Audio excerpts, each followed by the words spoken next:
Participer à Pékin Express demande une adaptabilité hors norme.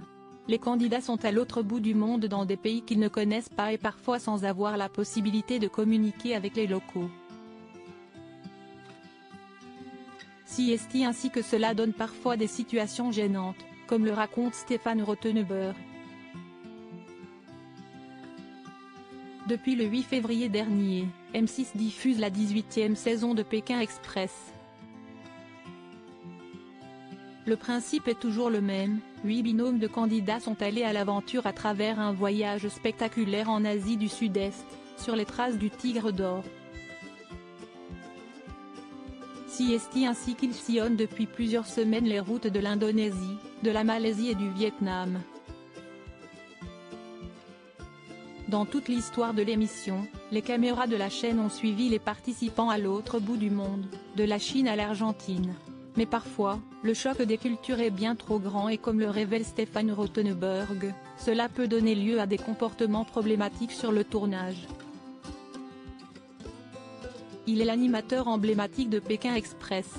Il a suivi les candidats du programme aux quatre coins du globe et a été témoin de certaines scènes parfois embêtantes.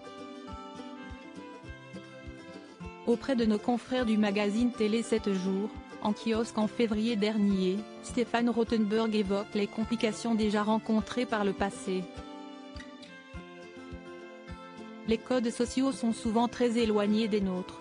En Asie, par exemple, quand les candidats se jettent dans les bras de leurs hôtes, souvent, on voit les gens se raidir, parce que ça ne se fait pas du tout. Provoquer l'empathie, qui est la clé de cette émission, devient beaucoup plus dur que dans d'autres endroits, tient-il à préciser. Pékin Express, l'émission ne sera jamais tournée dans certains pays, voilà pourquoi aussi, certaines destinations sont proscrites.